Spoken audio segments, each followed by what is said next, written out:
To begin muzzle training, I pop a treat inside a cup and I let the dog sniff the treat and then I pour the treat onto the floor. So it's important you pour the treat onto the floor because I don't want the dog to get frustrated and try and scratch at the cup to get the treat out. If they do eat the treat out of the cup, that's fine, but ideally I want the treat to go on the floor. So they poke their nose in, then the treat gets poured onto the floor.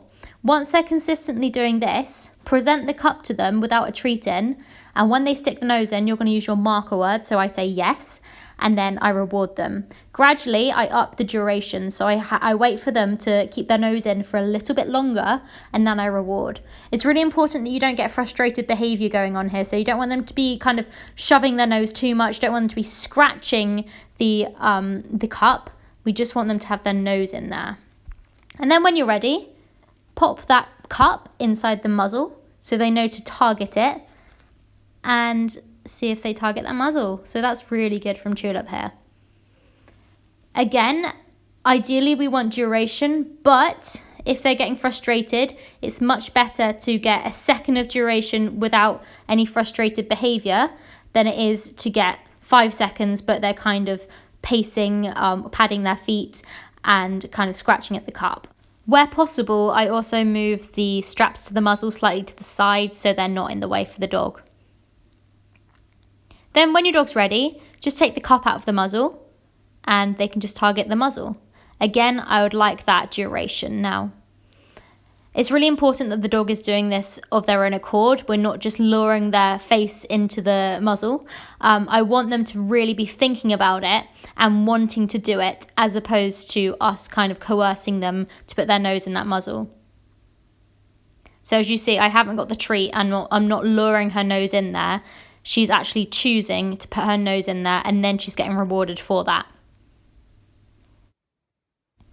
So once she's doing this, I start then adding a distraction of me stroking the back of their head. So this is the first step of getting them used to you doing the buckle up behind their head. So if they can tolerate you stroking them, and ideally you stroking them should actually make them more intense on keeping their head inside the muzzle, eventually, then it means you're one step closer towards actually being able to put that muzzle on them and securing it.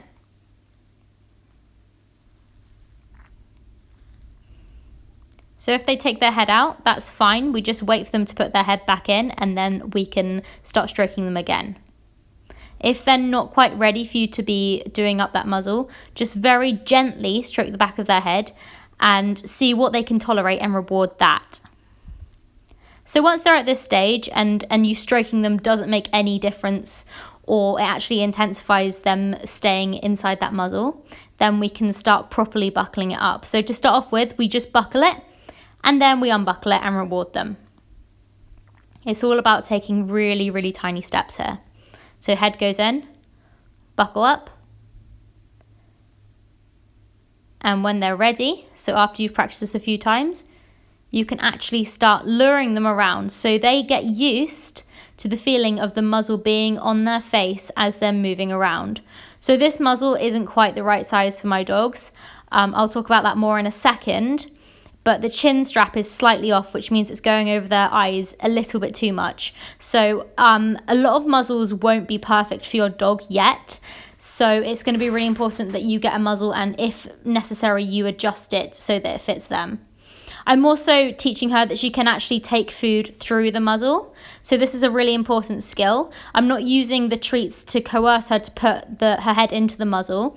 But if your dog is wearing a muzzle out and about, then they will likely have to take treats through that muzzle. And that is a skill that takes a while to learn. So as you can see, Bramble here, this muzzle isn't a perfect fit, but it does allow her to have that necessary pant room. So if your dog is going to be wearing a muzzle for a long period of time, you want one that's quite lightweight for them. Bite proof if necessary. So this one wouldn't necessarily be bite proof, but you can see that she will be able to really do a full mouth pant in this and she'll be able to yawn in this. So you don't want the muzzle to actually limit them. So it's really important to keep your sessions nice and short and always end it with something really, really easily achievable and super rewarding. So here are a couple of tips. Firstly, I use the cup to start off with because muzzles are quite expensive, or they can be quite expensive. We don't want our dog to have a negative conditioned and emotional response to the muzzle if any of the training goes wrong. So I start off with the cup because cups are easily replaceable. If the dog freaks out when they're doing the preliminary kind of stages of muzzle training with the cup, you can just replace the cup with another one. So it doesn't kind of taint the whole muzzle training experience. So I always start off things like this with an object that is replaceable, as opposed to jumping straight in with the muzzle. Another thing, if you drop a treat when you're trying to feed the treat through the muzzle later on, always grab that treat and feed it back to the dog. You don't want them scrabbling around on the floor trying to get to that treat and getting really frustrated. Again, we just want to keep things nice and easy for our dog.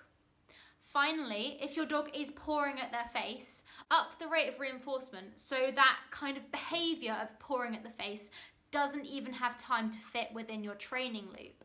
So you give them a treat, and if it looks like they're about to paw their face, treat again, treat again, treat again, then take the muzzle off, then pop the muzzle back on, treat, treat, treat, muzzle off, on, treat, treat, treat, muzzle off, just so they don't get in the habit of pawing their face. If it looks like they're about to paw their face, again, treat up nice and high so their head isn't low so they can't scratch it.